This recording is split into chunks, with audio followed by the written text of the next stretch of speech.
ॐ सहनाववतु सहनौ भुनक्तु सह वीर्यं करवावहै तेजस्विनावधीतमस्तु मा विद्विषावहै।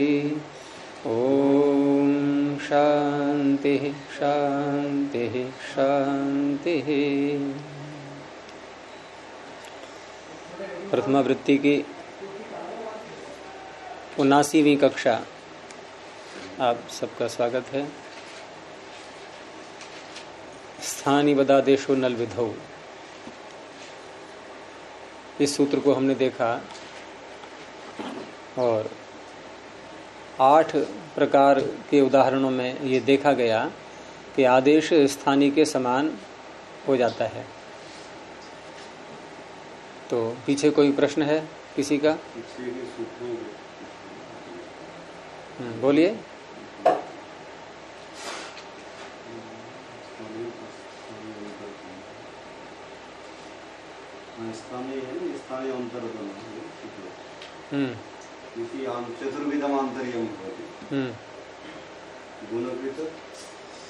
प्रश्न बोलिए आप, इसमें क्या है? इसमें जैसे है ना कुछ अर्थ स्थान के तालुवादी तो ठीक है, स्थान के तो गुण, जहाँ संदेह है वहाँ बोलिए। गुण जो है ना ये गुण में क्या ये अल्पप्राण, बाह्य प्रयत्न, हाँ बाह्य अल्पप्राण महाप्राण घोष अघोष यही है ना, घोष अघोष आगे यही है। भी नहीं जाएगा, आवश्यकता ही नहीं उसकी नहीं पड़ेगी आवश्यकता। अरे ये जो अर्थोकृतम है, अर्थोकृत से यहाँ शब्द का अर्थ क्या है वो देखते हैं। ये पुरुष वचन नहीं है ना, नहीं, शब्द का अर्थ जैसे वातंडे शब्द का अर्थ वतंड की संतान, गोत्रापत्य। अर्थ कृतांतरीय शब्द का जो अर्थ क्या है वो लेना है, और उसके स्थान पर हम जब कुछ लाएंगे, हाँ शाब्दिक अर्थ उसका जो है, उसके स्थान पर जब दूसरा लाएंगे तो वो भी उसी अर्थ का होना चाहिए। ये है अर्थ कृतांतरीय। मात्रा रस्व दीर्घ प्लुत। और कुछ? जो हमने कल ये अष्टम अध्याय के सूत्र देखे थे, उसमें प्रथम जो 20वें सूत्र में द्वितीया स्थयो और वान नावो, ये संधि समझ में नहीं आई। वान नावो की या द्वितीया स्थयो की? एक चीज बोलो आप, तो फिर द्वितीया स्थयो क्यों बोला आपने? वान नावो की संधि समझ में नहीं आई तो वाम और नौ, वाम और नौ दोनों समास करो। वाम च नौ च, मैं म बोल रहा हूँ, वाम मकार, ध्यान रखना। वाम च नौ च इति वाम नौ, लेकिन क्योंकि 2 हैं ये तो आपको औ प्रत्यय लाना पड़ेगा। द्विवचन में औ आता है नहीं, ये इतर द्वंद्व समास है ये, तो औ प्रत्यय आएगा। तो वाम नौ और औ एचो यवायावह, औ को हो गया आव आदेश, तो वाम नावौ। अब यहाँ जो वाम में मकार है, ये आगे नकार आ रहा है हल, तो हल पर रहते हली सर्वेशाम, वो क्या नाम, मोनुस्वार, मकार को अनुस्वार हो गया। अब वा के ऊपर हम अनुस्वार लिखेंगे, लेकिन अब उस अनुस्वार के स्थान पर या परे हो तो परसवर्ण हो जाता है। तो नकार जो आ रहा है आगे, ये तवर्ग का है, तो तवर्ग का 5वां अक्षर नकार ये अनुस्वार के स्थान में हो गया। तो वान नावौ, यूं ही सिर हिला दिया कि समझ में आ गया पूरा। तो समझ में तो आ गया ना भाई, पहले द्वंद्व समास करेंगे और औ प्रत्यय ला करके आव आदेश हो गया। अब इसके बाद इस मकार से निपट लेंगे, तो पहले मकार को अनुस्वार, अनुस्वार को फिर परसवर्ण, बस दो कार्य हैं। और कुछ? बहुवचन में फिर हमने वसनस कर दिया, इसी तरह से त्वा मऊ बना, त्वा और मया होना चाहिए ना गुरुजी यहाँ पे। किसमें? त्वा और माँ, हाँ इसका भी त्वा मऊ कर दिया फिर हमने। हाँ, प्रथमा का द्विवचन मया क्यों होगा? हाँ नहीं, माँ वहां तो औ था, तो औ को आव आदेश हो गया। यहाँ है आ, त्वा मा, त्वा च मा च इति त्वा मा, लेकिन त्वामा तो मूल शब्द बन गया अभी है, लेकिन द्विवचन लाएंगे यहाँ भी इतर इतर योग द्वंद्व समास है तो औ प्रत्यय आया, तो त्वामा औ। अब क्या करेंगे? अब तो जोड़ देंगे। कैसे जोड़ देंगे? वृद्धिरेचि, आ और ऊ को औ वृद्धि। और उससे पहले कोई शंका कर सकता है कि प्रथम विभक्ति पुरुष वर्ण है, क्यों नहीं लगा? तो क्या उत्तर देंगे उसका? प्रथम विभक्ति पुरुष वर्ण लगाएंगे तो क्या बनेगा? सत्यपति जी बताएंगे क्या बनेगा फिर? नहीं, प्रथम विभक्ति पुरुष वर्ण लगाएंगे तो क्या बनेगा? हैं? किसमें किसकी बात हो रही है? त्वाच माच, त्वा मा औ प्रत्यय लाए, प्रथम विभक्ति पुरुष वर्ण लगा करके क्या बनेगा ये प्रश्न है। मैं तो कह रहा हूँ क्या बनेगा?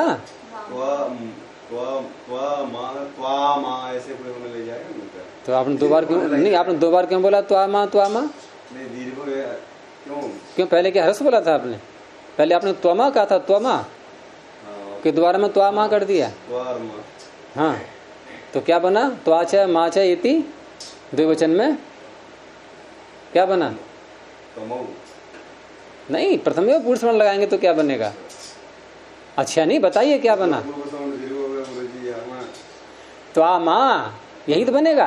अरे औ आ में मिल जाएगा, पूर्व सवर्ण दीर्घ, तो ना दिची ने रोक दिया,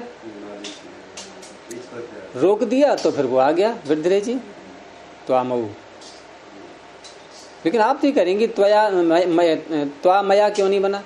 त्वा मया क्यों बनता? नहीं, त्वा और मा उसमें। हाँ, आपने कहा मया बनना चाहिए था। हाँ जी, वो नहीं, मैंने गलती से नहीं।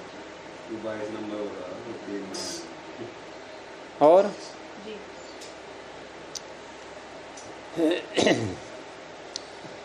तो ये अब तक के जो उदाहरण देखे हमने, ये तो सूत्र के उदाहरण थे, और आगे हैं अब ये प्रत्युदाहरण। और प्रत्युदाहरण किसे कहते हैं? जहां सूत्र नहीं लगता। और हम अब तक क्या शैली से पढ़ते आ रहे हैं कि जहां सूत्र लगता है उन उदाहरणों को लेते हैं, और यहां ऐसे उदाहरण लेने पड़ रहे हैं कि जहां सूत्र नहीं लगता। तो ऐसा क्यों?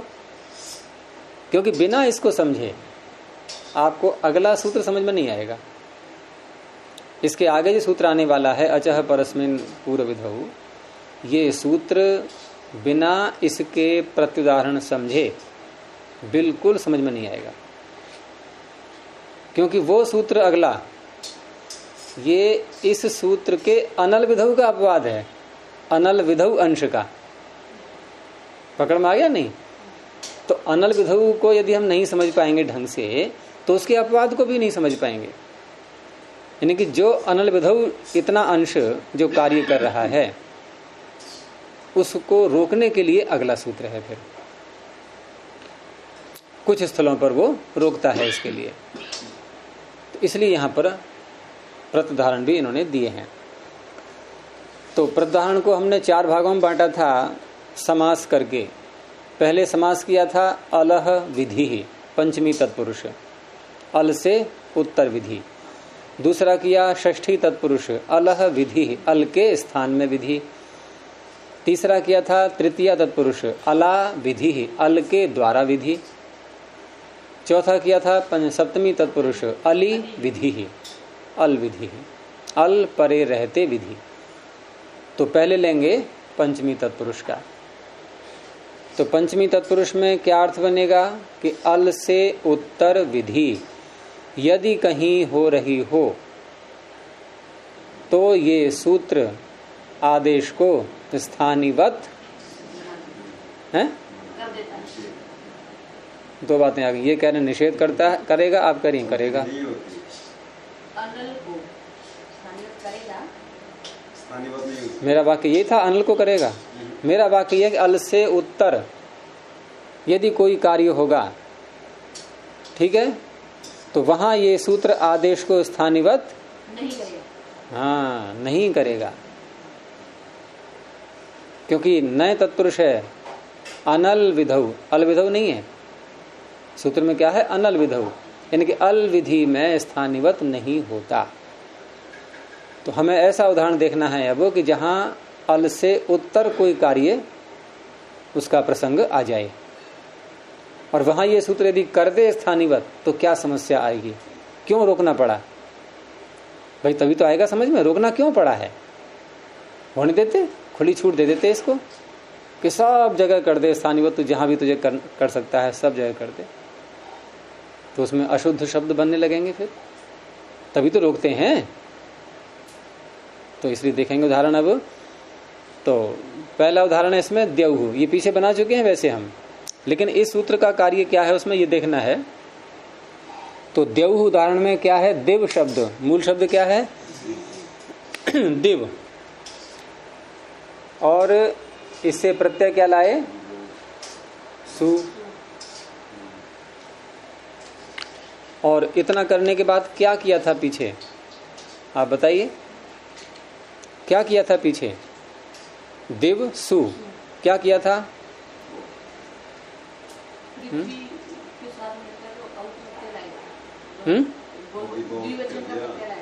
ये द्विवचन का है, ये आपको द्विवचन का दिख रहा है? ये पीछे का नहीं है पक्का। तो सूत्र है देव औत, सु प्रत्यय परे रहते, ऊपर से आ रहा है सौ, सु प्रत्यय परे रहते। और ये ज्यादा पीछे का उदाहरण भी नहीं है, ये पीछे जो 51 सूत्र आपका आया था उसी का उदाहरण है ये। तो दिव औत सूत्र ने क्या कहा था कि सु प्रत्यय जब परे होता है तो दिव के स्थान में औ आदेश हो जाता है। और औ आदेश ये किसके स्थान में होगा? कि दिव के स्थान में। तो दिव के स्थान में भी क्या? पूरे दिव के स्थान में होगा। तो कहा अलोन्त्यस्य, उसी का था उदाहरण ये। तो अलोन्त्यस्य सूत्र से अंतिम अल वकार के स्थान में औ हो गया। बस यही ध्यान देना है अब कि वकार के स्थान में आ गया औ, ठीक है। और इधर सु का क्या बचेगा? सकार। और ये हो गया अप्रक्त, हो गया कि नहीं? ऊ हटते ही, ऊ हटते ही ये क्या हो गया? अप्रक्त, बेचारा। ये बेचारा हो गया नहीं, सारे संगी साथी इसके कोई नहीं है, अकेला पड़ गया अभी। और यही अप्रक्त का अर्थ है, जो किसी से प्रक्त नहीं है, किसी से जुड़ा हुआ नहीं है, जिसका किसी से संपर्क नहीं है। संपर्क धातु वही है, प्रचि संपर्के, तो उसे कहेंगे अप्रक्त। अब यहां सूत्र आया हल न्यादिभ्यो दीर्घात सुतिस्य प्रक्तम हल। इसने कहा, पूरे सूत्र का अर्थ नहीं कर रहा हूं, इसने कहा कि हलंत, हल से उत्तर, हल से उत्तर, ये ध्यान देना इस बात पे, हल से उत्तर। और हल क्या है? अल। हम जब भी प्रत्याहार बोलते हैं तो एक वर्ण ही लेते हैं सदा, और एक वर्ण को लेना ही कहा जाता है अल। तो हल से उत्तर हम कुछ करने जा रहे हैं, कोई विधि करने जा रहे हैं। तो हल से उत्तर विधि करने जा रहे हैं, तो ये अल से उत्तर विधि है कि नहीं है? कैसे है?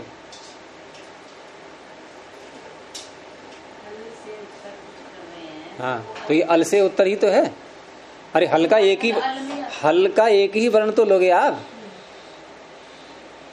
तो एक वर्ण को अल कहते हैं कि नहीं? सारे वर्णों में से एक वर्ण अल हुआ कि नहीं?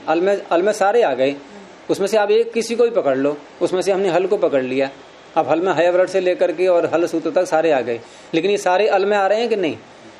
तो अल के अंदर तो सारे आ ही चुके हैं, अल से तो आप बच ही नहीं सकते। कोई भी प्रत्याहार बोलेंगे हम, छोटे से छोटा, बड़े से बड़ा, सबसे बड़ा तो अल ही है, इससे जितने भी आएंगे छोटे ही आएंगे सारे।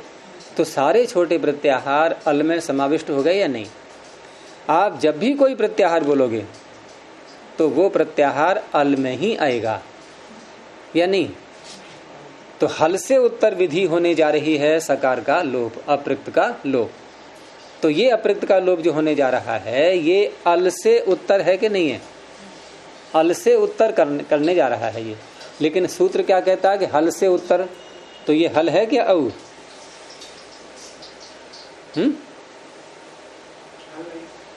तो ये पहुंच गया स्थानीय आदेश है, ये तो सहायक सूत्र है ना।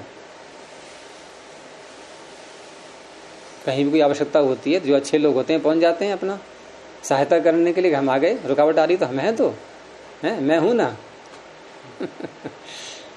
तो ये पहुंच गया। इसने क्या कहा कि स्थानिवत आदेश, आदेश ये स्थानीय, ये वकार, तो आदेश को स्थानीय के समान कर दिया उसने।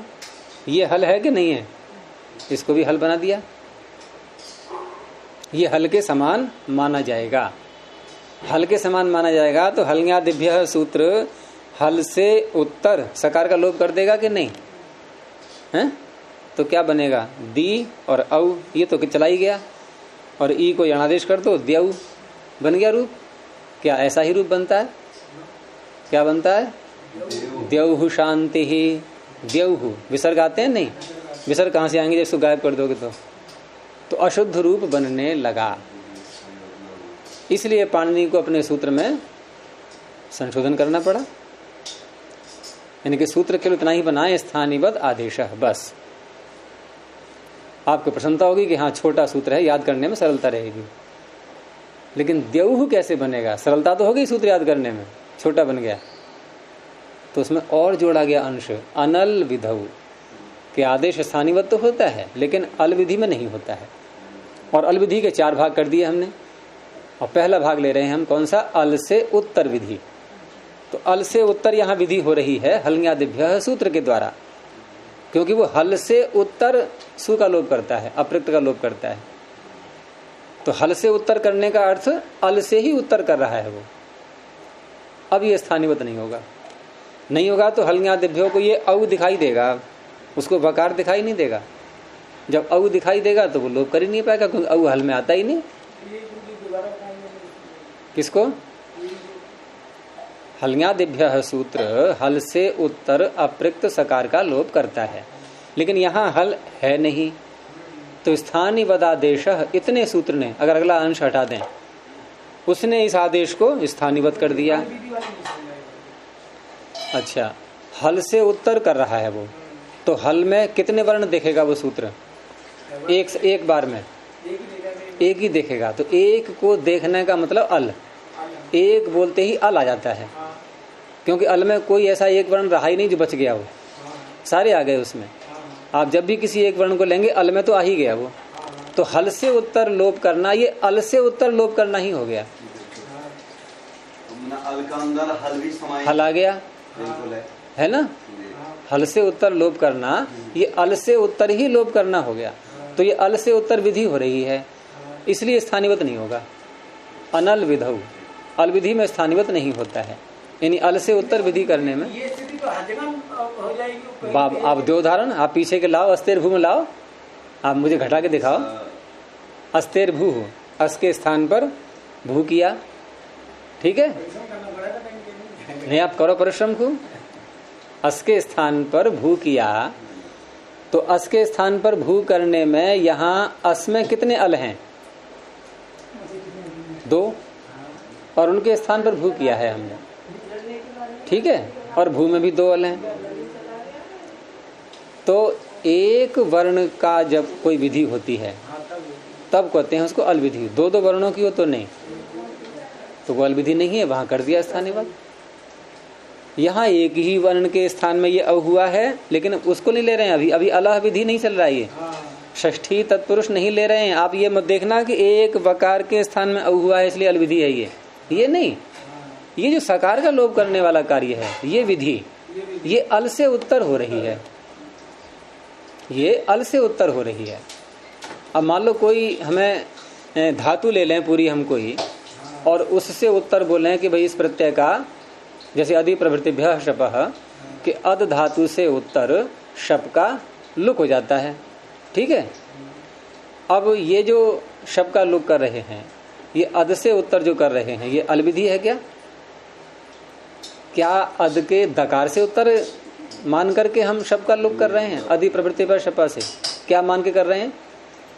पूरी धातु को लेकर के, और धातु में है 2 अल, अकार और दकार। तो मिलेगा ही नहीं आपको, मिलेगा तो ये अनल विधु लगेगा, फिर ये नहीं होने देगा स्थानीयवत अगर मिलेगा तो, क्योंकि मिल तो रहा ही है, देव मिल तो गया, ये मिल ही तो रहा है, आप कह रहे नहीं मिलेगा, ये मिल तो गया, मिल गया तभी तो अनल विधु ने रोक दिया। तो इस तरह से ये सकार बच गया और विसर्ग होकर के द्यौः। ठीक है,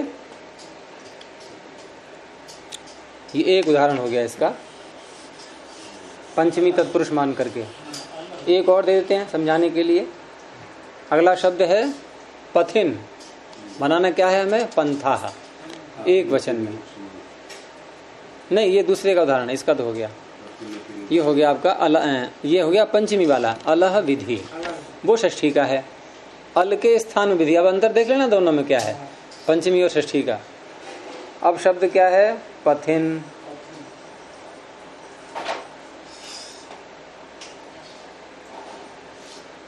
ये परमात्मा ने बुद्धि इन्हीं चीजों में लगाने को दी है, विद्या ग्रहण करने में। तो यहाँ बुद्धि की किसी सामर्थ्य को बचा के मत रखा करो कि सारी खर्च कर लेंगे तो आगे क्या होगा फिर।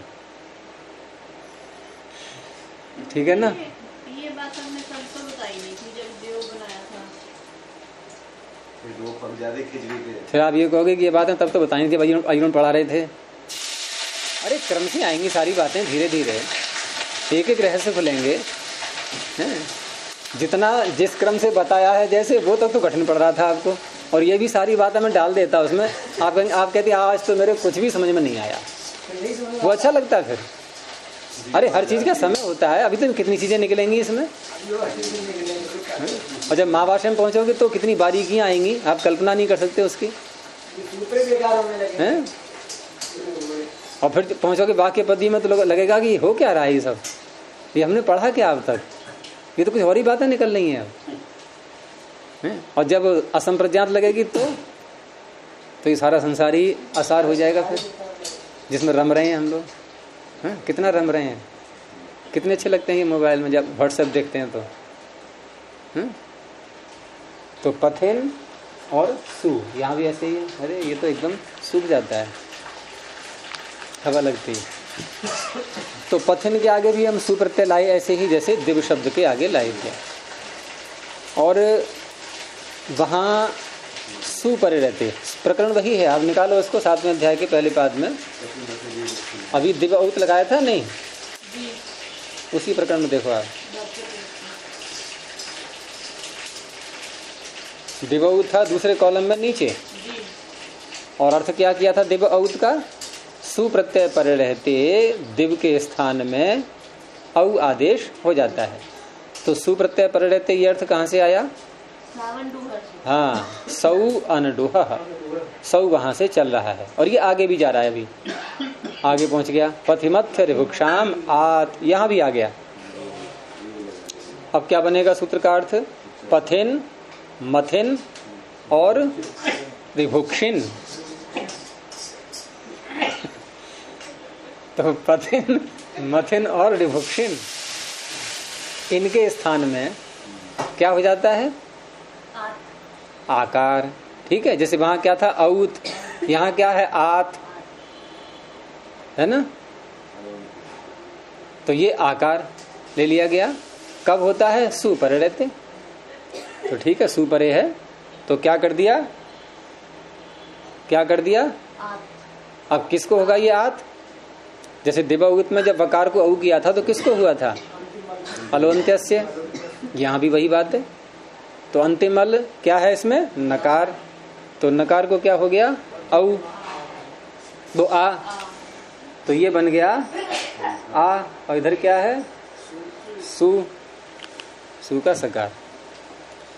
अब वही बात यहाँ पर आने वाली है। अच्छा, सेम बात है, बिल्कुल वही स्थिति है। लेकिन अब क्या हो रहा है यहाँ? नहीं, वो भी लाएंगे, एक चीज और भी साथ में आएगी, क्योंकि हमें यहाँ पर नहीं, पंचमी का ही उदाहरण है ये। ठीक है, पंचमी का ही है अभी ये, इसलिए वही बात आनी है बिल्कुल।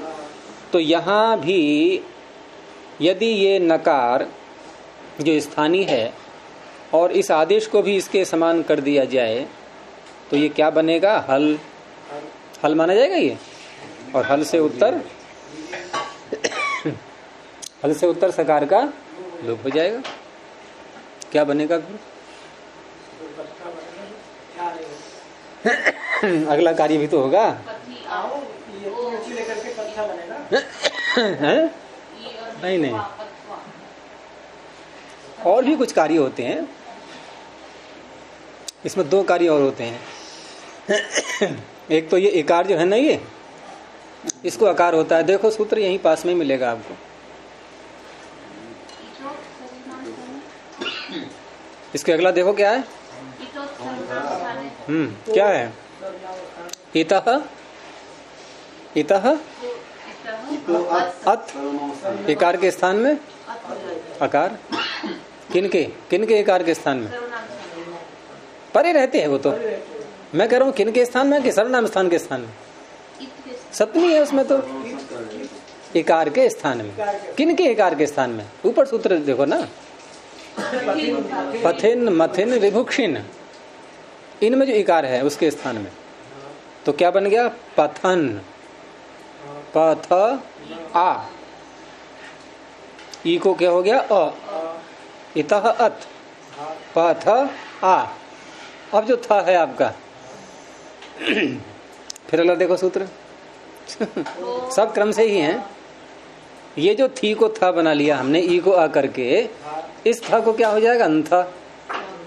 बस पंथ आ पंथा। सु न होने से विसर्ग नहीं हो पाएगा। बस यही तो कार्य है। पंथा तो बन जाएगा। जैसे वहां द्यऊ तो बन गया लेकिन द्यऊ ये नहीं बन पाया। पंथा पंथानो पंथाना, ये चलते हैं रूप। तो पंथा बनाना है और बन जाएगा पंथा, आकारांत, ये बन जाएगा। तो इसने कह दिया कि अल से उत्तर यदि विधि होगी तो स्थानिवत आदेश नहीं होगा। तो आकार आकार ही रहा, हल के रूप में इसको नहीं देखेंगे अब। तो हल या दिभ्यो नहीं लग पाएगा। बन गया? हैं? इसको अगर स्थानीय बात कर देंगे, हल आ गया तो फिर अल का अंतर्गत तो हल भी है। तो हल भी नहीं होगा। अब तीसरा उदाहरण इसी का ही है। यहाँ है तद शब्द, ठीक है, और फिर वही सुप्रत्यय। अब सुप्रत्यय क्या है? विभक्ति। तो विभक्ति पर रहते क्या होता है त्यदादि गण के शब्दों में? तो विभक्ति के प्रकरण में देखो, अष्टन अविभक्त वाले प्रकरण में त्यदादि नाम। अब तो ये सूत्र बहुत पक्के हो गए होंगे आप लोगों के, कितनी बार आ चुके हैं। सत्यपति जी को तो पूरा याद हो गया ये बिल्कुल एकदम। तो त्यदादि नाम अह, त्यदादि गण में आए हुए जो अंग हैं, ये त्यदादि अंग अंगस्य के अधिकार में है ये। तो इनके स्थान में क्या होता है? अह। देखो देव औत, देव के स्थान में औ। पथिमथिर वृक्षामात, पथिन मथिन विभूषण के स्थान में आकार। और त्यदादि नाम अह, त्यदादियों के स्थान में अकार। और सबकी शर्त क्या थी? दिवउत की शर्त थी सुप्रत्यय परे रहते। पथिमथिर वृक्षाम आद का भी यही कहना था, सुपरे रहते, ठीक है। और त्यदादि नाम, इसने सु क्या सारी विभक्तियां ले ली, इसने सारी विभक्ति ले ली। तो इसने भी जो सूत्र ने जब आकार किया तो किसको होगा ये आकार? अलुंत्यस्य। तो द को हो गया अ, ठीक है। अब ये त है, इसको सकार, ये पीछे आ चुकी है सिद्धि, इसकी आ गई है कि नहीं? आ गई। हाँ, तो यहाँ तकार के स्थान में तदोह सह सौ अनंत्यो। तकार और दकार के स्थान में उसी प्रकरण में, ये व्यक्ति के प्रकरण में त्यदादि नाम के आगे 7वें अध्याय के दूसरे पाद में 102 नंबर पर है त्यदादि नाम, और 6 नंबर पर 106 नंबर पर तदोह सह सावनंतयो। तो इससे तकार को दकार को सकार हो जाता है। तकार को या दकार को, दोनों में से कोई भी हो, लेकिन अनंत्यो हो, अंत में न हो। तो ये आदि में है तकार, इसको सकार हो गया। तो स अ और सु। अब स और अ, ये अतोगुण से परलूप कर दो तो बन गया स। अब ये जो अ है यहां पर आदेश, यदि ये स्थानीवत हो जाए तो ये दकार यानी कि हल माना जाएगा। तो हलियां दिभ्य से फिर वही स्थिति आएगी, सु का लोप प्राप्त होने लगेगा। लेकिन हलियां दिभ्य से जो विधि हो रही है ये कैसी विधि है? अल से उत्तर विधि, पंचमी तत्पुरुष। तो वहां इसने स्थानीवत नहीं किया क्योंकि अल से उत्तर विधि है। वो जो विधि हल से उत्तर हो रही है वो अल से उत्तर हो रही है, एक अल को लेकर के हो रही है, इसने रोक दिया। तो ये अकारांत ही रहा, सु को विसर्ग होकर के सह। अब लेंगे षष्ठी का। तो 3 उदाहरण दिए पंचमी तत्पुरुष वाले अलह विधि ही इसके, द्यौः पंथाः सह। आगे अलह विधि ही, अल के स्थान में होने वाली विधि। अब इसको देखेंगे। यहाँ उदाहरण है द्युकामः, और ये बहुरी समास है इसमें कि दिवि कामः यस्य। द्युलोक में, द्युलोक का तात्पर्य यहाँ पर मोक्ष को ले लो। मोक्ष में कामना है जिसकी, जो मोक्ष को चाहता है उसे क्या कहेंगे? द्युकाम।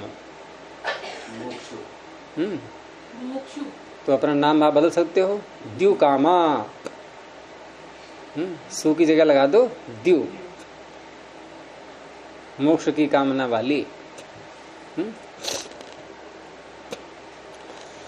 तो दिवि कामः यस्य, ये बहुरी समास कर दिया। और विग्रह जैसे किया गया है वैसे ही विभक्ति रखेंगे। तो विभक्ति रखेंगे तो क्या रखेंगे? मूल शब्द क्या है? दिव। और क्या लाएं विभक्ति? जल्दी बोलो। नी। दिवि कामः यस्य, सप्तमी का एक वचन। और काम के आगे क्या लाएंगे? सु। ये हो गया। दिवि कामः यस्य, जैसे विग्रह करते हैं वही प्रत्यय लाते हैं। तो दिव नी काम सु। विग्रह क्या किया था मैंने, आप फिर नहीं पकड़ पाए। दिवि षष्ठी बनता है दिवह, दिवह कामः यस्य नहीं कहा था मैंने, दिवि कामः यस्य। विग्रह में जो विभक्ति बोल रहे हैं वही तो विभक्ति लानी है। तो बहुरी समास करने वाला एक ही सूत्र तो है मुख्य, अनेकम अन्य पदार्थे। समास कर दिया, समास करते ही ये नी और सु ये तो हट जाएंगे, फिर कोई नहीं बचने वाला इनमें से। तो रह गया दिव और काम। अब यहां कुछ कार्य करना है।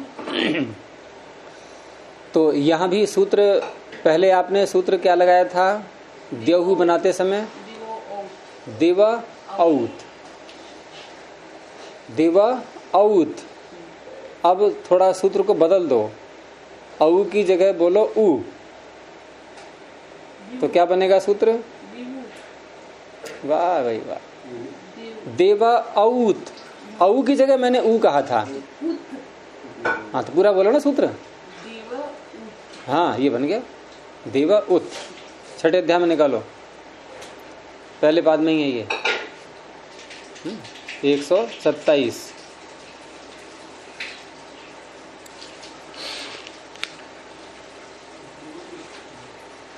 मिल गया पहले ही कॉलम में। दिव उत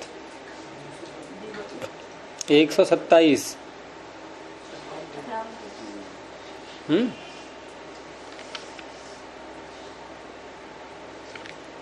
ये क्या कहता है कि दिव शब्द के स्थान में है, हाँ उकार आदेश हो जाता है। दिव शब्द के स्थान पर उकार आदेश हो जाता है। और इसीलिए हम जब दिव के रूप चलाते हैं तो प्रथमा के एक वचन में तो ठीक है, वहां तो दिव औत सूत्र लगना है क्योंकि सु प्रत्यय पर रहते उसने अपना कार्य कर दिया। तो वो एक तरह से अपवाद बनेगा इसका, है ना। लेकिन अन्यत्र ये लगता रहेगा फिर। तो द्यौः, द्यावौ, द्यावः, द्यावम, द्यावौ, दिवः, दिवा, द्युभ्याम, द्युभि लग गया अभी ये। दिवे, द्युभ्याम, द्युभ्यः, दिवः, द्युभ्याम, द्युभ्यः, दिवः, दिवोः, दिवाम, दिवि, दिवोः, क्या क्या बोलो, द्युषु, द्युषु।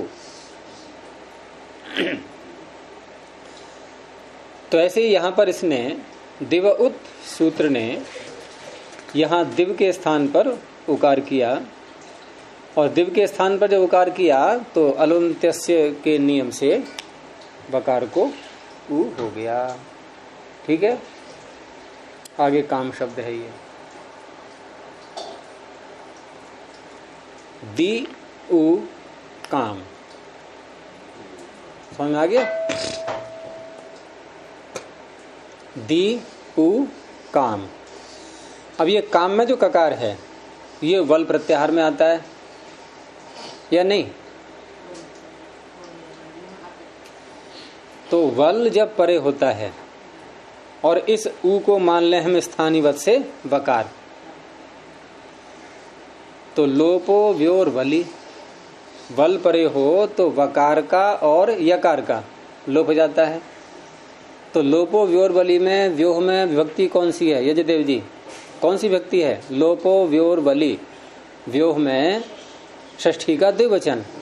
अब ये ध्यान रखना है आपको, हम कौन सा उदाहरण ले रहे हैं अभी? ये अलह विधि ही, अल के स्थान में होने वाली विधि। तो ये जो लोप कर रहा है सूत्र लोप व्योर वली, ये विधि कैसी है? ये विधि कैसी है? अल के स्थान में विधि है ये, क्योंकि एक वर्ण का लोप करता है ये, या तो वकार का करेगा या, और जब भी एक वर्ण लेंगे हम तो अल हो गया वो। आप ये प्रश्न करने लगो कि यहाँ तो ये व्योह वकार का यकार का लोप कर रहा है, अल का कहाँ कर रहा है ये? अल प्रत्याहार कहाँ पड़ा है इसमें? ये आता है नहीं, प्रश्न उठता है बार बार। तो इसीलिए मैंने प्रारंभ में कह दिया था कि अल का तात्पर्य कोई भी एक वर्ण। अब यहाँ ये वकार यकार से उत्तर कुछ नहीं कर रहा है, ये उसी के स्थान में कर रहा है। तो ये है अलह विधि, अल के स्थान में होने वाली विधि। तो जब इसने ये स्थानीय वदादेश सूत्र ने इस उकार को वकार बना दिया, वकार के समान बना दिया, तो इसका ये लोप करने लगेगा, लोपो व्योर बली। लेकिन ये अल के स्थान में विधि हो रही है, तो अनल विधौ ने निषेध कर दिया। निषेध कर दिया तो इसका लोप होना बच गया। लोप उकार का लोप, आप समझाओ इनको, उकार का लोप, इनके प्रश्न को पकड़ो और समझाओ। ये कह रहे हैं उकार का लोप कैसे करेगा वो, आप बताइए। तो वकार के स्थान में हुआ था ना, वकार के स्थान में उकार आदेश है। हाँ। जब वकार के स्थान में नहीं, वकार के पहले बोल दो उनको। वकार के स्थान में उकार आदेश हो गया, जब स्थानीय बात मान लिया तो फिर वो हल दिखाई दिया, तो हल दिखा दिया तो लोप प्राप्ति होने लगा। हल दिखाई नहीं दिया, ये कहो सीधा वकार दिखाई दिया। वकार दिखा ना, हल छोड़ो आप, क्योंकि सूत्र ये नहीं कह रहा कि लोप, सूत्र ये नहीं कह रहा लोप हलो बली। हल दिखाई दिया, हल फिर आप गलत बोल रहे हैं, वकार दिखाई दिया, वकार दिखाई दिया। हाँ, वकार दिखा दिया तो फिर हल भी दिया, हल भी हैं? ये अगली बात आप धीरे बोल गए बिल्कुल। हल भी स्थानीय बहुत ही। वकार दिखाई दिया तो वकार का लोप करेगा नहीं करेगा वो, क्योंकि आगे वल परे है, लोपो व्योर बली। ये ककार जो है वल में आ रहा है, इसने रोक दिया कि नहीं यहाँ स्थानीयवत नहीं होगा। क्यों नहीं होगा? क्योंकि आप अल के स्थान में विधि कर रहे हैं। तो कहाँ अल के स्थान में कहाँ कर रहा है विधि? वो तो वकार के स्थान में लोप कर रहा है।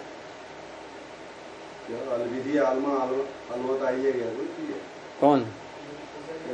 वकार। हाँ, वकार अल में आ गया, ऐसे बोलो सीधे। ठीक है, हल हो गया, अल है वो। हाँ, अब आपने पूरा समझ लिया इसको। ठीक है, तो अब यहाँ पर दी और उ यणादेश, द्यु और काम समास कर दिया है। तो कृत तद्धित समासाश्च प्रातिपदिक और सुप्रत्यय आकर के विसर्ग द्युकामः। अब तीसरा उदाहरण, 2 हो गए। अलह अलह विधि ही पंचमी, अलह विधि ही षष्ठी और अला पंचमी और षष्ठी हुआ ना जी? नहीं, सप्तमी का लिया है अभी, तृतीया का बाद में लेंगे ये।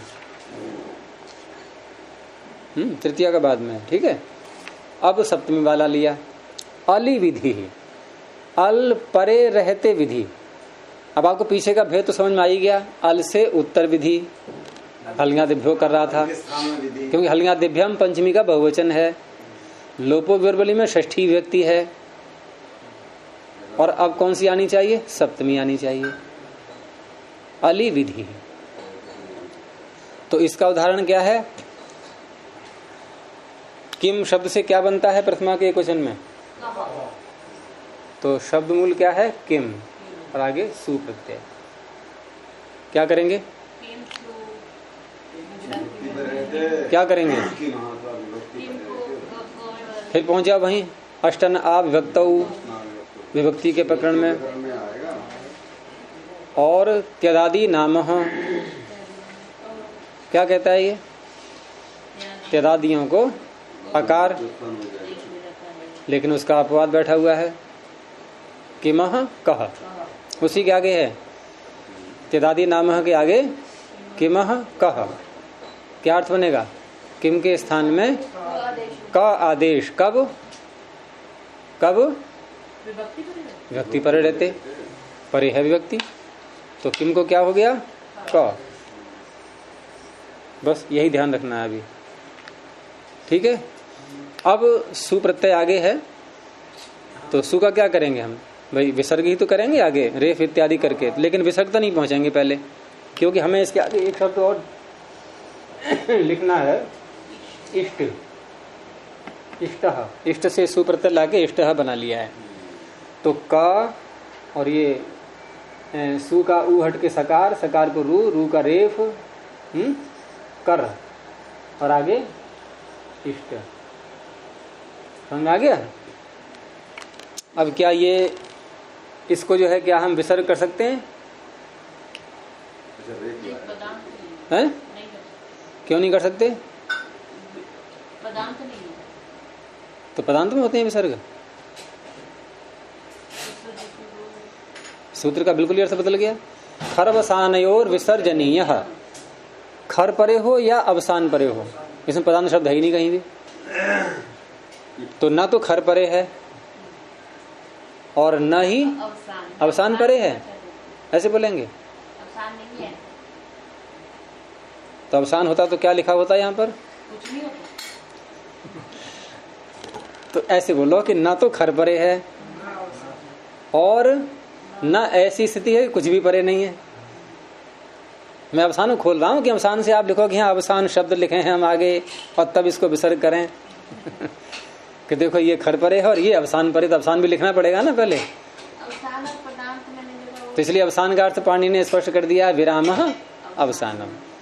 और विराम का अर्थ क्या है? बोल रहे थे, बोलते बोलते बोलते विराम, रुक गए।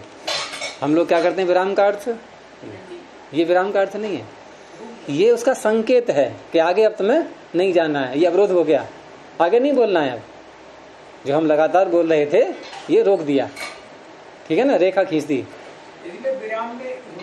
तो ये संकेत है उसका। हम क्या करते हैं कि इसी रेखा का ही नाम विराम है। रेखा का नाम विराम नहीं है, रेखा जो है खड़ी रेखा, ये विराम का संकेत है। आप भले ही इसको न लिखो और बोलते बोलते रुक गए, तब भी कहेंगे अवसान परे है, अवसान स्थिति आ चुकी है, तो विसर्ग तो होंगे नहीं, तो क्या होगा फिर? रेफ रहेगा। तो रेफ के स्थान में कुछ होगा कि नहीं होगा?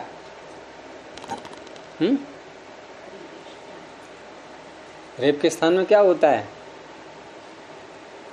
रेफ के स्थान में क्या होता है? सब भूल गए। अरे रेफ के स्थान पर भो भगो अघो अपूर्वस्य यह अशी अश परे होता है, तो रेफ के स्थान में यकार यकार हो जाता है। रेफ के स्थान में यकार हो जाता है। अच्छा, दूसरा कार्य, ये तो भूभगो तब लगता है जबकि दो सूत्र जो और हैं, कौन कौन से, अतो रो रप्लुता दप्लुते और हशीच, ये दोनों जब नहीं लगते हैं तब लगता है भूभगो। ध्यान रखना सदा। तो यहाँ अतो रो रप्लुता दप्लुते लग रहा है क्या? क्योंकि उसकी शर्त क्या है कि रेफ के दोनों ओर ह्रस्व आकार चाहिए। यहाँ इधर तो आकार है, इधर नहीं है। हशीच क्या कहता है? हशीच क्या कहता है? हाँ, हर्ष परे रहते। हाँ, रेपो उत्तो होता है, रेपो उत्तो करता है उकार। हाँ, यहाँ हस परे है, तो वो भी नहीं लगेगा। नहीं। और अगर हम ले आए हर्ष परे तो लग जाएगा। हाँ।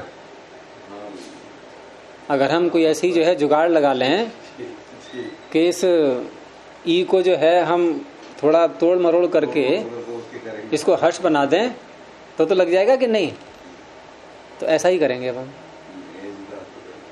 ये इष्ट शब्द कैसे बना था?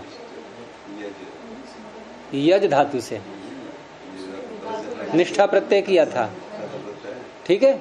और यज में यकार को संप्रसारण किया था, क्योंकि निष्ठा प्रत्यय जो है कृता प्रत्यय कित है, तो वचि स्वपि यजादि नाम किति, इसे किया था हमने संप्रसारण।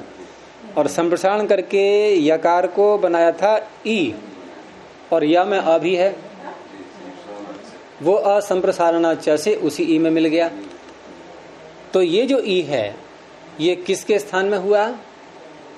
किसके स्थान में हुआ? यकार के स्थान में, ठीक है। अब हम एक विधि करने जा रहे हैं, एक एक बात को पकड़ोगे तो ही समझाएगा। अब हम एक विधि करने जा रहे हैं। क्या विधि करने जा रहे हैं? कि हर्ष परे रहते, हर्ष परे रहते अर्थात अल परे रहते। हर्ष परे रहते का तात्पर्य एक ही वर्ण तो लेंगे, अल परे रहते। रेफ को उकार होता है हशीचा, तो अल परे रहते विधि करने जा रहे हैं। और अनल विधु को आप बोलो मत। स्थानीय वदादेश, आदेश ये जो ई है ये स्थानीय अर्थात यकार के समान हो जाएगा। तो हशीच सूत्र को यहाँ पर यकार दिखाई देगा, और यकार आता है हर्ष में, तो ये रेफ को उकार करने लगेगा। आ गया समझ में पूरा? लेकिन ये क्या है? ये अली विधि ही, अल परे रहते विधि है। ये रेफ को उकार करना, ये विधि कैसी है? अल परे रहते विधि है। ये पकड़ में आया कि नहीं? क्या नहीं आया अब ये बोलो। आ गया। हशीचा की स्थिति बन गई थी। क्यों बन गई? क्योंकि अगर हमने यजाति धातु से यकार को इकार किया था संप्रसारण करके, तो उसको अगर यकार दिखेगा तो हशीचा लग के रेफ को रू हो जाएगा। तो ये कैसे रोक रहा है सूत्र अनल विधौ? क्योंकि अल विधि हो जाएगी ना। एक अल विधि मत बोलो, समास जो किया गया है वो बोलो। अली विधि ही, सप्तमी वाला अर्थ निकालो ना इसमें। हाँ, वो घटाओ। अली विधि, अल परे रहते विधि, अल परे रहते। तब करेगा निषेधीय स्थानीवत का। तो अल परे रहते विधि वाली बात है यहाँ पर घट रही है। जी, कैसे घट रही है? इकार, इकार, इकार परे रहते करता है हशीच उकार रेफ को। रेफ को ही कह रहे हैं। रेफ को उकार करना है, क्या परे रहते? हर्ष परे। हाँ, तो हर्ष परे रहते, और हर्ष बना लिया हमने स्थानीबद्ध करके, वो या को या मान करके, ई को या मान लिया, ई को या के समान बना दिया, तो हर्ष परे हो गया कि नहीं हो गया? तो हर्ष परे रहते विधि हो रही है ये। तो अली विधि कैसे घटेगा यहाँ? क्योंकि हर्ष अली तो है। हाँ, हर्ष में हम एक वर्ण लेंगे आगे, तो एक वर्ण अल में आ ही गया, तो अल परे रहते विधि है ये, इसलिए स्थानीबद्ध नहीं होगा। नहीं होगा तो इसको इकार ही दिखाई देगा। इकार दिखाई देगा तो जैसे आया था वैसे पीछे को लौट जाएगा, क्योंकि उसको हर्ष तो मिला ही नहीं। अब लगेगा भुभगो सूत्र, उसको मिल गया अवसर। वो इस रेप को यकार कर देगा, यकार का लोप हो जाएगा, लोप हर्षा कर ले, से क्या बना क इष्ट, बस हो गया। चलिए, तो ये हो गया सप्तमी का। तो हमने देखा पंचमी का पहले, फिर षष्ठी का और फिर सप्तमी का। अब आगे तृतीया का। तो तृतीया का उदाहरण है महोरस्केन। मूल शब्द क्या है? महोरस्क। और महोरस्क बहुव्रीहि समास। अर्थ क्या बनेगा कि महान है उरस जिसका, बड़ी छाती वाला, महान उरस है जिसका। तो उरस शब्द नपुंसकलिंग में आता है, तो विग्रह कैसे करेंगे? महान उरह यस्य या महत उरह यस्य। महत शब्द का नपुंसकलिंग में प्रथमा के एक वचन में क्या बनेगा? महत। महान तो पुल्लिंग बनेगा, तो महत उरह यस्य, महान उरस है जिसका। हिंदी में तो महान ही बोल देते हैं, उसमें ना लिंग का ध्यान रखते हैं। कोई कहे कि हिंदी में आपने महान कैसे बोल दिया? तो महत उरह यस्य। अब ये विग्रह किया हमने, तो पद कैसे रखेंगे? पद कैसे रखेंगे आप?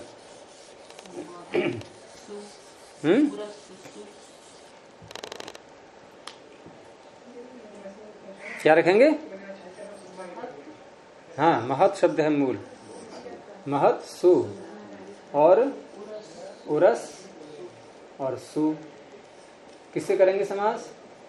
वही सूत्र है, अनेकमन्य पदार्थ है। और समास करके प्रातिपदिक संज्ञा और ये दोनों हट जाएंगे, महत और उरस।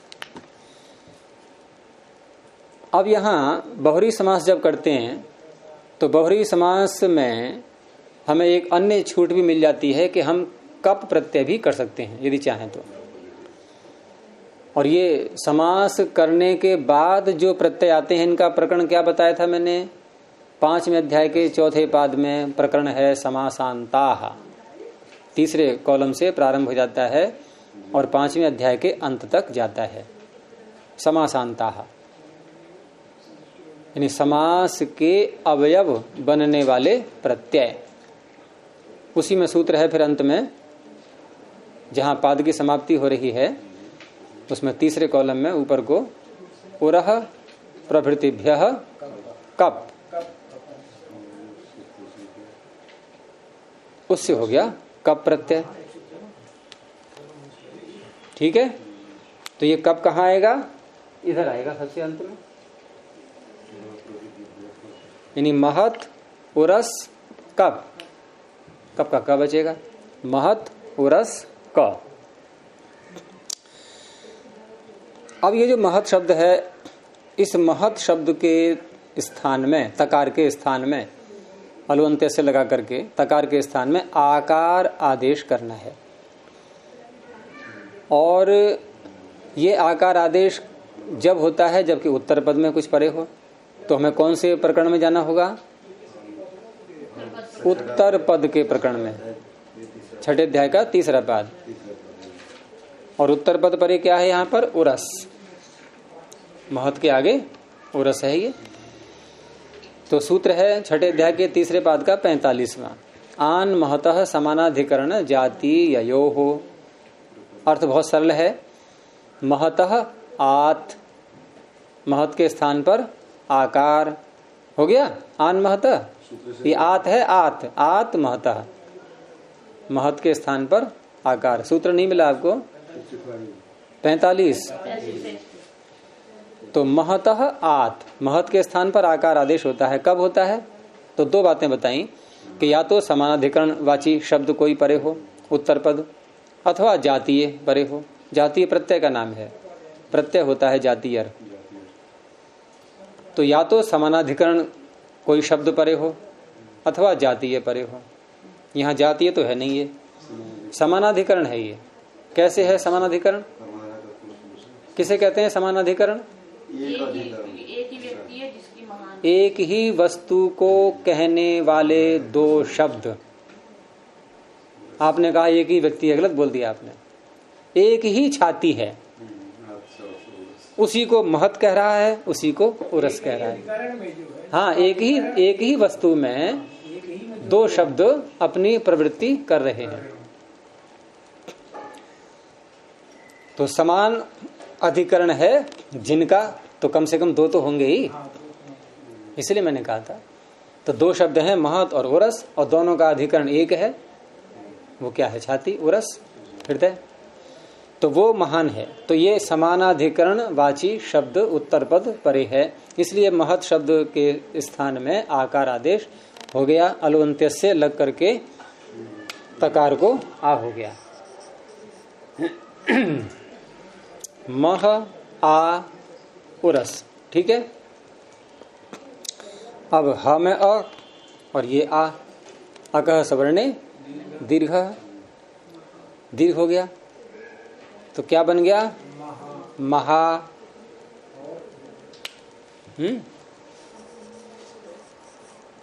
ये बन गया महा। और उधर आ रहा है उरस, तो आ के आगे उ आ गया, तो आद्गुण है, ठीक है। तो हमारे पास में अब शब्द बन के आ गया है पूरा। महोरस्क शब्द बन गया, महोरस्क, ये बन गया, ठीक है। अब प्रातिपदिक संज्ञा तो इसकी है ही, समास किया था पहले। तो ज्ञा प्रातिपदिकादि अधिकार में टा प्रत्यय ले आए, तो टा प्रत्यय ला करके महोरस्क और टा।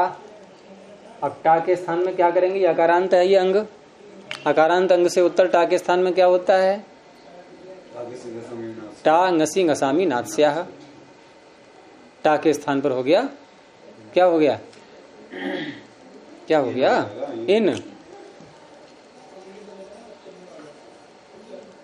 ठीक है। टा के स्थान में हो गया इन। अब ये अ और ई, अ और ई आद्गुण है, क्या बन गया?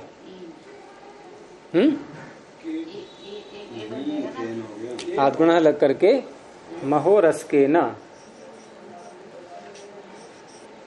आप कहेंगे शब्द पूरा बन चुका है और अभी अनल विधो की चर्चा ही नहीं है इसमें कोई, है ना? बन गया, उदाहरण तो बन गया, बस बात खत्म। इसने क्या किया? तो ये अब इसमें समझना है रहस्य की बात कि महोरस के न इस शब्द में यहां एक चीज और है, वो रह गई थी करने के लिए, कि ये जो उरस शब्द है, ये उरस में जो सकार है, ये तो सकार को क्या होता है? रू होता है। और रू करके विसर्जनीय, और विसर्जनीय से सह फिर सकार कर दिया, ठीक है। और वो सकार करने वाला सूत्र वो दूसरा है, क्योंकि यदि आप विसर्जनीय से सह लगाएंगे तो शर्परे विसर्जनीय, और आगे आ रहा है कुपोप का पहुंच, वो उसका अपवाद बनेगा। यानी क परे रहते विसर्ग को सकार नहीं हो पाता है, इसलिए सूत्र दूसरा बनाना पड़ा है पाणिनि को यहाँ सकार करने के लिए। सूत्र है सोपदादौ, ये आपके 8वें अध्याय के 3रे पाद में है, 8वें अध्याय के 3रे पाद में।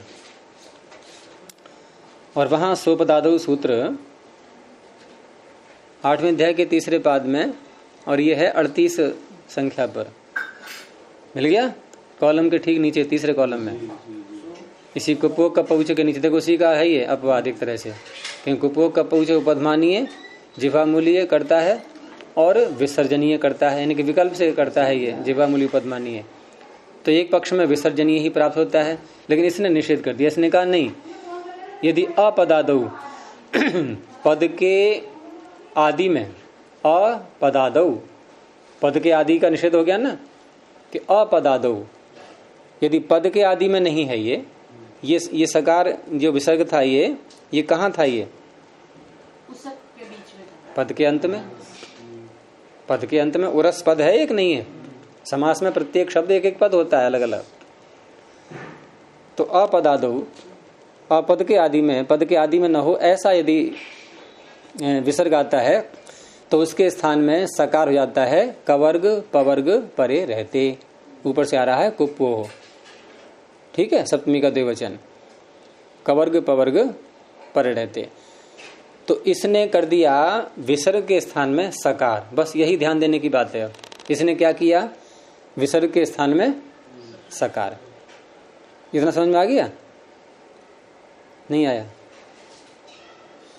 सोपदादो सूत्र ने क्या किया, किसके स्थान पर, विसर्ग के स्थान पर। अब इसी को स्थानीबद्ध करना, ध्यान रखना, इसलिए मैं बोल रहा हूं, ध्यान इस पर जोर दे रहा हूं कि विसर्ग के स्थान पर इसने किया है सकार।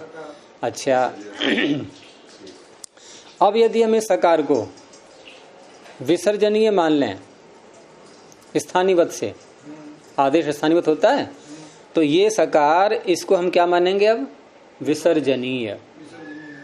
अब विसर्जनीय जब मानते हैं तो ये जो रा है और आगे आ रहा है न, तो र से उत्तर न को क्या होता है, ण, रसाभ्याम नोण समान पदे, ठीक है।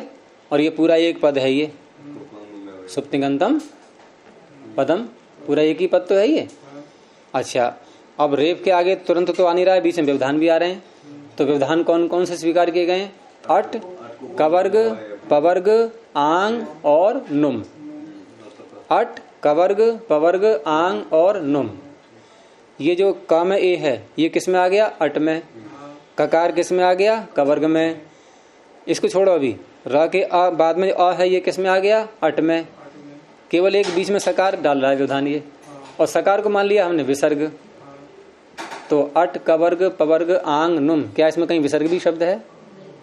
नहीं है। तो नियम यह है कि विसर्जनीयों को भी, ये जो विसर्जनीय होता है इसको भी अट प्रत्याहार में मान लिया गया है। यानी कि अयोगवाहों को, ये महाभाष्य में आएगा, अयोगवाह में आता है विसर्जनीय।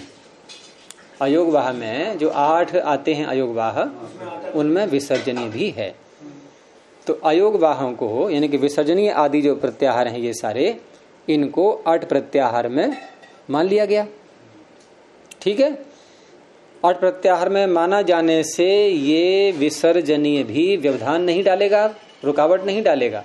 और रुकावट नहीं डालेगा तो रेफ से उत्तर इन सब के व्यवधान होने पर भी नकार को नकार हो जाएगा कि नहीं? तो क्या रूप बनेगा? और यह है अशुद्ध। अब आया ये सूत्र अनल विधौ। अब यहां उदाहरण किसका दिया है हमने? तृतीया का, अला विधि। अल के द्वारा विधि, यानी कि तृतीया लानी है हमें। लेकिन हम जो नकार को नकार कर रहे हैं रेप से उत्तर, क्या ये तृतीया वाली विधि लग रही है? कोई लगेगी, अभी लगेगी, चिंता मत करो। देखो सूत्र है अट कुप्वांग नुम व्यवाय। कौन सी व्यक्ति है ये? का एक वचन। समास क्या है इसमें?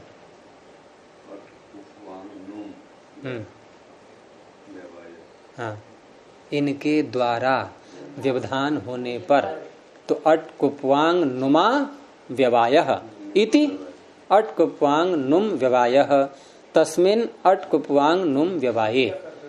आ गया समझ में? नहीं, अट कुप्वांग नुमा तृतीया का एक वचन है ये, या बहुवचन करना चाहो तो वो कर लो। अट कुप्वांग नुमई ही व्यवायः, इनके द्वारा, द्वारा बोला मैंने, इनके द्वारा व्यवधान पढ़ने पर भी रेफ और शकार से उत्तर नकार को नकार हो जाता है। तो ये जो नकार को नकार करने रूपी विधि है, ये विधि कैसी है? अला विधि ही, अल के द्वारा व्यवधान होने पर होने वाली विधि। आया समझ में? अल के द्वारा व्यवधान होने पर होने वाली विधि। समास से पता लगा आपको तृतीया है, यहाँ पर तृतीया का जो है समावेश हो चुका है। यानी कि रेप से उत्तर नकार को नकार करना है। हाँ, वो तो समास आप अटकुपांग नुम, ये 4-5 शब्द हैं। अटकुपांग नुम जो है आप समाहार द्वंद्व करोगे तो एक वचन में ले आओ, इतर करोगे बहुवचन में ले आओ। समास करने के बाद तो एक जैसा ही बनेगा शब्द। आप चाहे जसलाओ चाहे टालाओ या भिसलाओ, टालाओ या भिसलाओ। अटकुपांग नुम ही नहीं, मतलब गलत बोल दिया था, अटकुपांग नुम भी ही, और आपने टोका भी नहीं, अटकुपांग नुम भी ही व्यवायः। अगर बहुवचन में करेंगे तो ऐसे होगा। नुम ही कैसे बन जाएगा? नुम तो हलंत है। तो यहाँ ये जो रेफ से उत्तर नकार को नकार करने का कार्य है, ये जो विधि है, ये कैसी है? अल के द्वारा व्यवधान होने पर होने वाली विधि। तो अला विधि ही, क्योंकि अट प्रत्याहार का व्यवधान स्वीकार किया गया, अट में विसर्जनीय को लाया गया, तो विसर्जनीय भी एक अल के रूप में आ गया। अब ये अट प्रत्याहार में आने से विसर्जनीय भी अल के रूप में आ चुका है। तो अल के रूप में आने से यहाँ अला विधि इसकी संगति लग गई। अब तो अनल विधौ ने कर दिया निषेध। किस बात का? स्थानीवत का। अर्थात ये सकार विसर्जनीय के समान नहीं माना जाएगा, नहीं माना जाएगा। तो अब जो ये व्यवधान डाल रहा है सकार, ये न तो अट में आ रहा है, न कवर्ग में आ रहा है, न पवर्ग में है, न आंग है, न नुम है, कुछ भी नहीं है। तो फिर नकार को नकार नहीं हो सकता। ये विजातीय एक तरह से व्यवधान पड़ गया बीच में। और अगर हम विसर्जनीय मान लेते इसको तो अट में आ जाता है। ये हो गया स्पष्ट। इसलिए महोरस के ना ऐसे बनेगा। ये सूत्र पूरा हुआ। प्रणव ध्वनि। ओ